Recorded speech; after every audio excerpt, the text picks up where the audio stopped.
Hi, this is Bonnie with Bonnie Bay Crochet, and I am working on a very special project that is going to be released very soon. Can't wait to show you what it is, but it's going to involve a lot of changing yarn color while working with cables. This is going to be an intermediate to an advanced project, but I wanted to give you a heads up because you might be able to use this on some of your other projects if you wanted to have the cables a different color than your background fabric. Well, let me show you how we're going to do this. Okay, I'm going to show you how I change my colors. I'm changing from a caramel to a cream, and I have my yarn on the back side. So what I'm going to do is, before I complete this half double, I'm going to change the color just like that. Now what I'm going to be doing is I'm going to carry this caramel color on the back side, and you can see how I've done this already on other stitches, and you do not see it on the front side, or at least you shouldn't. So let me show you what I'm doing. So let's go ahead and get the right color here. I'm going to work a crossing of the cables. So I'm going to cross this in the center. I'm not carrying the yarn on these half doubles, but I am going to now work a crossing of the cables. I'm going to work 4 front post double crochets, and then I'm going to come back and work 4 front post double crochets here, and I'm going to carry the yarn behind me as I go. So what I'm going to do is I'm going to put my hook in. This yarn is going to go in front of the hook, but it's going to stay on the back side because I'm working my hook around this stitch for a post stitch. I just complete it as I would normally. Okay, let's do that again. Normally you would just put your hook around like this, but what I'm doing is I'm putting the yarn in front of the hook, and it does stay on the back side. You can see it a little bit there, but that's because the yarn is loose right now, and I'm going to pull it tight once I finish. And then I do the next one. Again, the yarn goes in front of the hook, but it stays, I'm kind of holding it back with my hands. It stays on the back side, and I complete the stitch. And let's do it again. All right. Now this is work. It's a little tricky, but very doable. Working in front of these last 5 stitches, the half double and those 4 front post trebles. I'm going to come all the way over here, and I do have the yarn a little bit loose. So as I work it around this cable, I just make sure that the yarn is in front of the hook here. And then I work that front post treble. Okay, and put it in front of the hook here as I wrap that hook around the stitch. And let's do it again.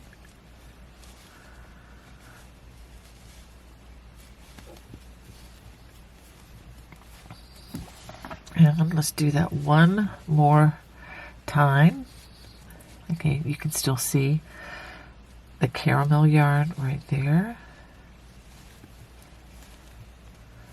Okay, now I'm going to change the color, but before I do, I'm going to pull this. I'm going to show you. I'm going to pull this a little more taut so that the yarn color does not show. And then I'm going to bring this in as I complete the last part of the cable, because I am switching to the caramel color.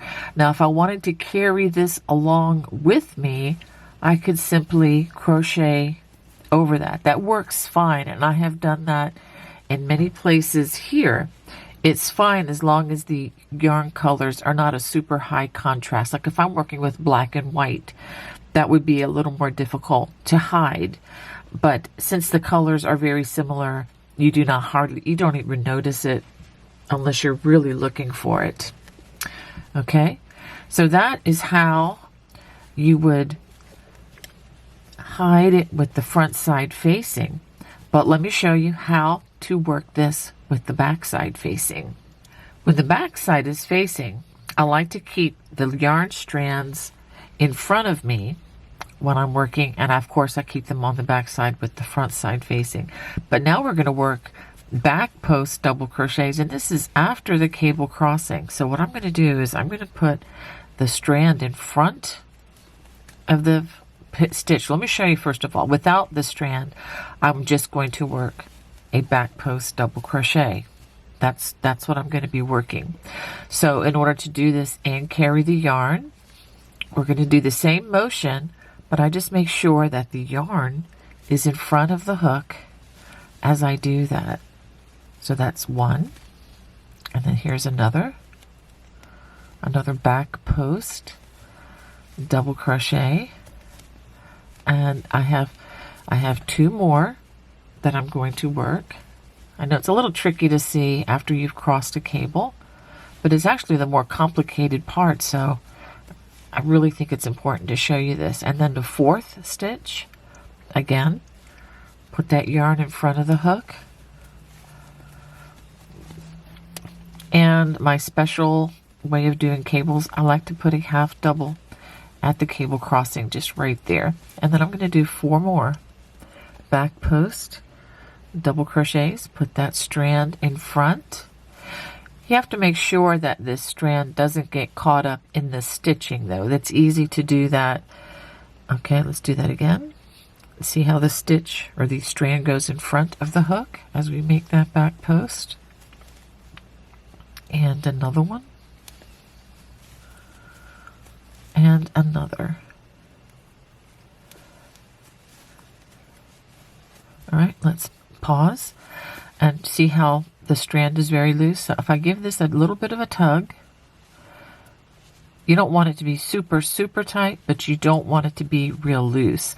That way the strand is hidden quite effectively in the stitch. And this is looking at the back side where you're going to see, you know, the color changes a little more obviously. But when you turn to look at the front side, you would never know that you've just hidden yarn in 8 stitches. Now let me show you what this is going to look like working with just post stitches. Let's go ahead and turn. So if I am working and just straight up from the front side without crossing the cables and just working front post stitches, okay, I'm going to put the yarn again in front of the hook as it makes its way around the stitch. So that's 1,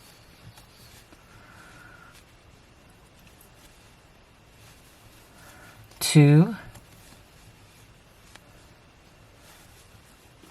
3, and 4. Another half double crochet, and let me go ahead and do that for you again. 1, again putting this strand in front of the hook, but I'm not catching it with the hook. It's just laying there. And I'm giving my 2 fingers here that job of holding on to it. Okay, 4. So you don't see it, but I'm going to go ahead and give it a little bit. Give this, you see how the caramel is a little bit loose. I'm going to give it a little bit of a tug. Makes it a little more snug behind the work. And there you have it. So that is how you can work in a second color while working cables. And again, it just carries the yarn along with you in the work, so you don't have to cut and hide a bunch of knots. And you know, it just saves so much time, and I think it makes a beautiful item. It just works into your work beautifully.